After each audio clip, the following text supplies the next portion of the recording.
ኢትዮ ቴሌኮም በበጀት ዓመቱ ከ215 ቢሊዮን ብር በላይ ገቢ ማግኘቱንና የደንበኞቹን ቁጥርም ከ90 ሚሊዮን ማለፉን ያሳወቀው በዚሁ በተገባደደው ሳምንት ነበር። የ2018 በጀት ዓመት የስራ አፈጻጸም ሪፖርቱን ያቀረበው ኩባንያው በበጀት ዓመቱ በቴሌብር ከ4 ትሪሊዮን ብር በላይ የገንዘብ ዝውውር መደረጉንና የዳታና ኢንተርኔት አገልግሎት ገቢ ለመጀመሪያ ጊዜ ከድምጽ አገልግሎት መብለጡንም ተናግሯል።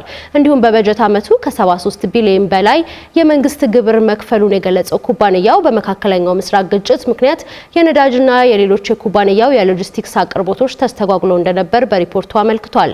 ሪፖርተራችን ምስሌ ሀሽም ኩባንያው ይፋ ያደረገውን የ2018 በጀት ዓመት አፈጻጸም ሪፖርት እንደሚከተለው ዳሰዋለች። የኢትዮ ቴሌኮም የ2018 በጀት ዓመት የአፈጻጸም ሪፖርት ያቀረቡት የኩባንያው ዋና ስራ አስፈጻሚ ፍሬህይወት ታምሩ በዚህ በጀት ዓመት ተቋሙ የገቢ ምንጮቹን በማስፋትና የቴሌኮም አውታር መረቡን በማሳደግ በርካታ ውጤታማ ስራዎችን አከናውኗል ብለዋል።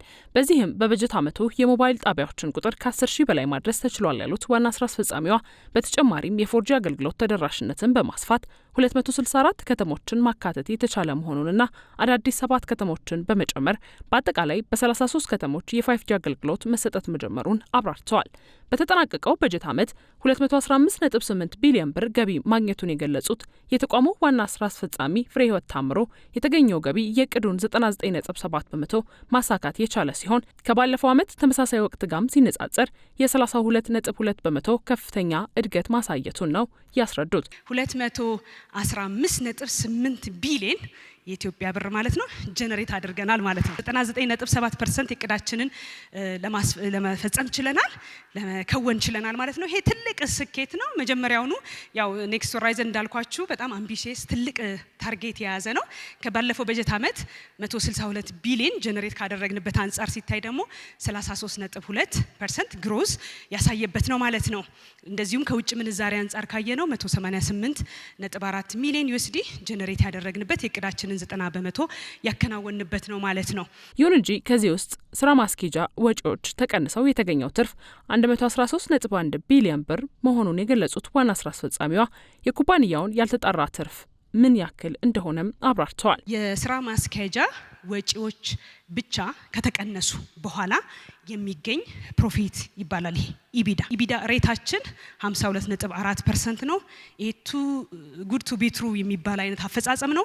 ከአፈጻጸም አንጻር ካያችሁት 113.1 ቢሊዮን የእቅዳችንን 101% ያሳካንበት ነው ማለት ነው። ይሄ ማለት ቅድም ከጠቀስኩላችሁ 215.8 ቢሊዮን ገቢ የስራ ማስኬጃ ወጪዎች ከተቀነሱ በኋላ ያለ አርኒንግ ነው ማለት ነው። የተጣራ ትርፍ አይደለም፣ ያልተጣራ ትርፍም አይደለም። በባለፈው ዓመት 63 ቢሊዮን ያልተጣራ ትርፍ ነበረን። ዘንድሮ 92.9 ቢሊዮን በ47.5% አድጎ ያልተጣራ ትርፋችን በዚህ ልክ አድጓል ማለት ነው። ይሄም ሌላኛው ትልቁ ስኬቱ ነው ማለት ነው።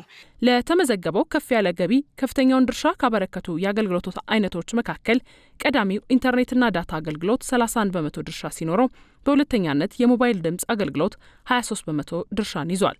በዚህም ከዳታና ኢንተርኔት አገልግሎቶች የተገኘው ገቢ ኩባንያው ከተመሰረተበት ጊዜ ጀምሮ የድምጽ አገልግሎት የነበረውን ቀዳሚነት አስቀርቶ ለመጀመሪያ ጊዜ ዋነኛ የገቢ ምንጭ መሆን መቻሉን ነው ዋና ስራ አስፈጻሚዋ ያነሱት። ዴታ ትራፊክ እንግዲህ በተለያየ መልኩ እየገለጽኩት ነው።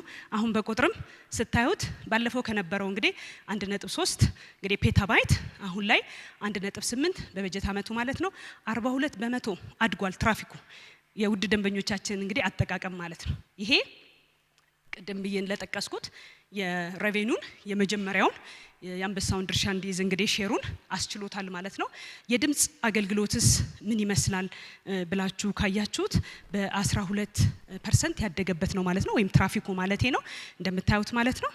በባለፈው በጀት ዓመት ከነበረው እንግዲህ 172 ቢሊዮን ሚኒትስ ወደ 193 አድጓል። ይሄም ለሬቬኒውያችን ማደግ ሌላኛው አስተዋጽኦ ካደረጉ መካከል ነው ማለት ነው። ሞባይል ብሮድባንድ ተጠቃሚዎቻችንን ከሞባይል ድምጽ አገልግሎት ተጠቃሚ አንጻር ስናነጻጽረው ቅድም የጠቀስኩላችሁ የደንበኞች ቁጥር እድገት ጋር ስናየው በዋናነት የሞባይል ብሮድባንድ ተጠቃሚዎች በ10% ነው ከባለፈው ዓመት አንጻር ሲታይ ያደገው። የድምጽ አገልግሎት ተጠቃሚዎች ግን በ8% ነው ያደገው። ስለዚህ የደንበኞቹን ቁጥር እድገት በተመሳሳይ ከቮይስ ወደ ዴታ ትራፊካቸው እንደዛው አጠቃቀማቸው ሽፍት አድርጓል ማለት ነው። እንዲሁም በአመቱ በቴሌብር 4.1 ትሪሊዮን ብር የገንዘብ ዝውውር ተደርጓል የተባለ ሲሆን አጠቃላይ የቴሌብር ተጠቃሚዎች ቁጥርም ከ60 ሚሊዮን መሻገሩ ተነግሯል። በቴሌብር በቀን እስከ 11 ቢሊዮን ብር የሚደርስ የገንዘብ ዝውውር ይደረጋል ያሉት ዋና ስራ አስፈጻሚዋ የአገልግሎት ተጠቃሚ ደንበኞች ቁጥር ከባለፈው አመት በ12.71 ሚሊዮን ጨምሯል ነው ያሉት። 60.5 ሚሊዮን ደርሷል የደንበኞቹ ቁጥር። በቴሌብር ትልቅ አፈጻጸም የታየው አንዱ ወደ 12.7 ሚሊዮን የሚሆን አዳዲስ ደንበኞች ተመዝግበዋል ማለት ነው። እንደዚሁም በበጀት አመቱ ብቻ 4.19 ትሪሊዮን የኢትዮጵያ ብር እንደምታዩት ትራንዛክሽን ተፈጽሟል ማለት ነው። ይሄ በጣም ትልቅ ነው። በቀን በአማካኝ ቴሌብር አሁንም 11 ቢሊዮን የኢትዮጵያ ብር ትራንዛክት እያደረገ ይገኛል። ኩባንያው ከሚያበረክታቸው ዋና ዋና ሀገራዊ አስተዋጽኦች ውስጥ አንዱ የመንግስትን ግብር መክፈል ነው ያሉት ዋና ስራ አስፈጻሚዋ በ2018 በጀት ዓመት ኢትዮ ቴሌኮም ከ73 ቢሊዮን ብር በላይ የመንግስት ግብር መክፈሉን አሳውቀዋል። ኮንትሪቢዩት ከምናደርጋቸው መካከሎች አንዱ አስተዋጽኦአችን በታክስ የሚገለጽ ነው። ዘንድሮ እንደምታዩት እንግዲህ 73.1 ቢሊዮን ነው የከፈልነው። በባለፈው በጀት ዓመት ወደ 43.3 ቢሊዮን ነው የከፈልነው። እንግዲህ እንደምታዩት ይሄ ትልቅ የሚባል ጃምፕ ነው ወይም እድገት ነው ማለት ነው። በመካከለኛው ምስራቅ ግጭት ምክንያት የነዳጅና የሌሎች የኩባንያው የሎጂስቲክ አቅርቦቶች ተስተጓጉለው እንደነበር የገለጹት ዋና ስራ አስፈጻሚዋ ይህንን ችግር አልፎ በበጀት ዓመቱ ከ14 ቢሊዮን ብር በላይ ወጪ መቆጠብ መቻሉን አብራርተዋል። በጀቱ ዓመቱ በተለያየ ምክንያት የስራ ማስኪያጃ ወጪዎች የጨመሩበት ሁላችሁም እንደምታውቁት ኮስት ኦፍ ሊቪንግ፣ ኮስት ኦፍ ኦፕሬሽን ሀገራዊም እንደዚሁም ደግሞ ግሎባል ያለ በተለይ የሚድል ኢስት ክራይሲስ ካስታወሳችሁ ሁለተኛው መንፈቅ አመት ላይ ማለት ነው የበጀታችን ኢምፓክት ያደረገን ነዳጅ ውስን መሆን ወይም ደግሞ የምንፈልገው ልክ አለማግኘት ሲገኝም ደግሞ እንዳያችሁት ደግሞ ዋጋ መጨመር እነዚህ ሁሉ የኮስት ኦፍ ኦፕሬሽንን ወጪን የስራ ማስኪያጃ ወጪን የሚጨምሩ ናቸው። ይሁንና ግን ኢትዮ ቴሌኮም የወሰደው ኢኒሺዬቲቭ ወይም ደግሞ እርምጃ አሁንም ወጪን እንዴት አድርገን እንቆጥባለን ነው ማለት ነው። ስለዚህ በበጀት አመቱ ብቻ 14.6 ቢሊዮን ወጪ ቆጥበናል ማለት ነው። እቅዳችን የነበረው 10 ቢሊዮን ለመቆጠብ ነው።